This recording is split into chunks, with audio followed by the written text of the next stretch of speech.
Baik, perkenalkan nama saya Theo Andri Dominico.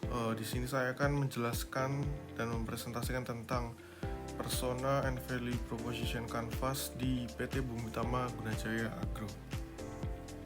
Dimulai dari customer segment pada perusahaan perkebunan kelapa sawit seperti Bumi Tama Gunajaya Agro dapat diidentifikasi berdasarkan karakteristik utama pelanggan yang dilayani. Dalam membangun segmen pelanggan ini, perusahaan harus menyesuaikan strategi pemasaran, produksi, dan distribusi sesuai dengan kebutuhan unik setiap segmen. Keberhasilan bisnis kelapa sawit tidak hanya bergantung pada kualitas produk, tetapi juga kemampuan untuk menjalin hubungan yang kuat dengan berbagai kelompok pelanggan. Kita mulai dari value proposition. Dari value proposition sendiri, produk dan service yang dihasilkan adalah Certified Sustainable CPO dengan gain creators, yaitu memenuhi kebutuhan konsumen yang mencari produk yang ramah lingkungan, kemudian memberikan nilai tambah melalui citra perusahaan yang bertanggung jawab, dan yang ketiga adalah mendukung tujuan keberlanjutan dengan emisi yang lebih rendah.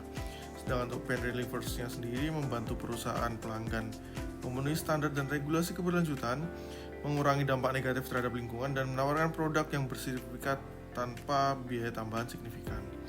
Sedangkan untuk customer segment sendiri, pains-nya sendiri adalah kesulitan dalam memastikan sumber minyak kelapa sawit yang berkelanjutan, kemudian ancaman sanksi jika menggunakan produk yang tidak ramah lingkungan, dan yang ketiga adalah tekanan untuk memenuhi permintaan konsumen yang terus meningkat terhadap produk berkelanjutan. Sedangkan gains-nya sendiri, yang pertama memenuhi permintaan bahan baku yang ramah lingkungan, compliance with ESG goals, yaitu lingkungan, sosial, dan tata kelola, serta meningkatkan daya tarik terhadap konsumen yang sadar lingkungan.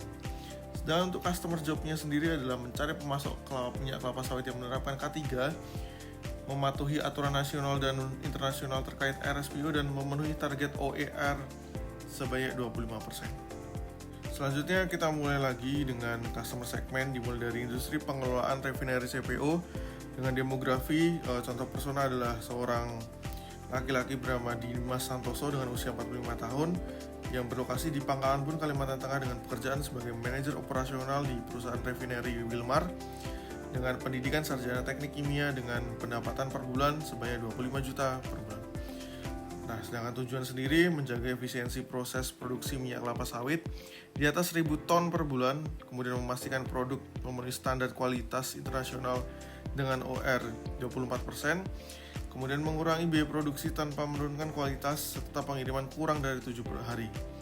Dan permasalahan yang ada adalah keterbatasan bahan baku karena kebijakan pembatasan ekspor CPO, kemudian biaya energi yang terus meningkat, serta tantangan dalam mengintegrasikan teknologi yang ramah lingkungan.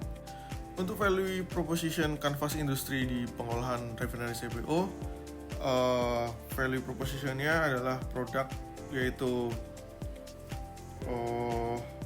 RBDPO, oleokimia, sertifikasi RSPO dan ISPO, dan gain creators-nya adalah meningkatkan efisiensi produksi dengan teknologi yang canggih, kemudian memastikan kualitas produk konsisten untuk ekspor, kemudian yang terakhir adalah mengurangi emisi karbon selama proses produksi. Untuk pain relievers-nya sendiri adalah memenuhi standar keberlanjutan global, yang kedua adalah mengurangi kerugian akibat limbah dengan zero waste technology. Terus kemudian untuk customer segment sendiri, untuk pains-nya sendiri adalah biaya tinggi dalam memenuhi standar keberlanjutan, kemudian resiko pasokan bahan baku dari petani plasma yang tidak konsisten, dan kemudian gains-nya sendiri adalah produk berkualitas tinggi, pasokan stabil, dan keberlanjutan memenuhi tuntutan pasar internasional. Dan customer jobs-nya sendiri adalah memenuhi permintaan ekspor, kemudian menyediakan produk yang ramah lingkungan. Customer segment selanjutnya adalah petani koperasi plasma dengan demografi persona Bapak Ridwan Tana, yaitu dengan usia 52 tahun yang berlokasi di Kabupaten Musi Banyuasin, Sumatera Selatan, dengan pekerjaan petani plasma dengan lahan 5 hektar, kemudian pendidikan hanya lulusan SMA, dan pendapatan per bulan hanya 7 juta per bulan. Untuk tujuan sendiri adalah mendapatkan harga tandan buah segar atau TBS yang stabil dan kompetitif, tentunya dengan akses terhadap pelatihan agronomi untuk meningkatkan produktivitas kebun petani plasma, kemudian bantuan kredit untuk pembelian pupuk dan peralatan. Sedangkan masalah yang ada adalah harga TBS selama ini masih fluktuatif yang sering merugikan petani. Terus kemudian keterbatasan akses terhadap produksi pupuk yang berkualitas dan alat berat. Terus yang terakhir adalah kurangnya pemahaman tentang praktik berkelanjutan. Next adalah value proposition canvas dari petani koperasi plasma. Dimulai dari value propositionnya, produk servis yang dihasilkan adalah pelatihan teknis, subsidi pupuk dan alat berat pertanian, dan jaringan distribusi panen. Lalu gain creators-nya sendiri adalah memberikan hasil panen yang lebih tinggi dengan teknologi modern, kemudian membantu akses pasar dengan jaringan pemasaran yang lebih luas, dan pain relievers-nya sendiri adalah mengurangi resiko gagal panen dengan teknik pertanian tepat guna dan menyediakan pembiayaan untuk meningkatkan produktivitas. Sedangkan untuk customer segment sendiri, customer jobs-nya sendiri adalah menanam kelapa sawit sesuai standar, terus kemudian adalah memasarkan hasil panen ke pabrik pengolahan. Untuk pains-nya sendiri adalah ketergantungan pada perusahaan besar, dan yang kedua adalah keterbatasan akses ke teknologi pembiayaan. Terus gains-nya sendiri adalah peningkatan pendapatan dan kestabilan harga jual sawit. Customer selanjutnya adalah pengusaha industri biodiesel dengan demografi dari Bapak Arif Setiawan dengan usia 40 tahun yang berlokasi di Surabaya, Jawa Timur, dengan pekerjaan Direktur Teknologi di pabrik biodiesel dengan pendidikan Magister Teknik Mesin dengan pendapatan 35 juta per bulan.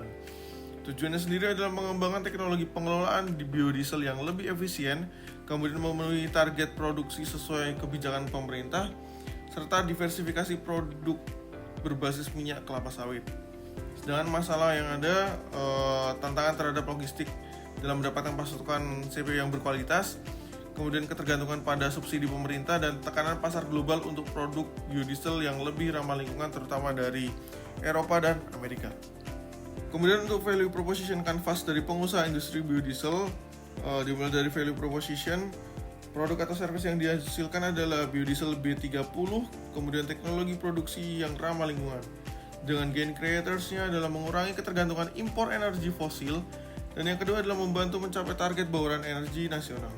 Kemudian untuk pain relievers-nya sendiri adalah menurunkan emisi karbon kendaraan, dan yang kedua adalah meningkatkan akses bahan bakar yang terbarukan.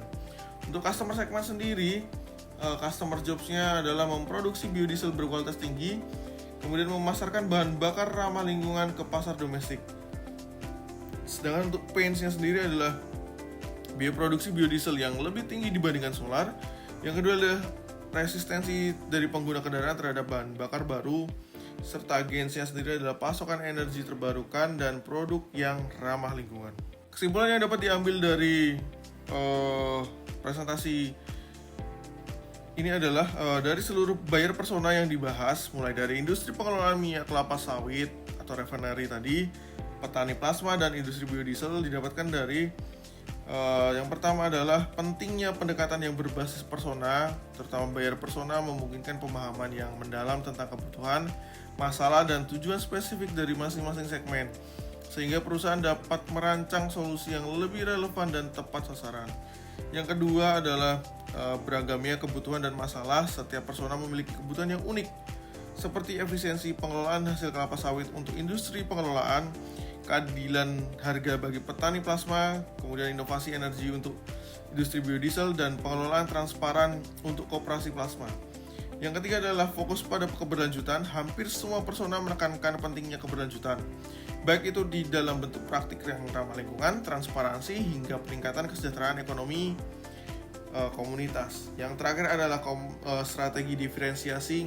Untuk memenuhi kebutuhan tiap persona, perusahaan perlu mengembangkan strategi diferensiasi yang baik dalam produk, layanan, maupun komunikasi pemasaran. Hal ini termasuk menyediakan pelatihan teknologi dan platform komunikasi yang sesuai. Demikian presentasi saya. Terima kasih.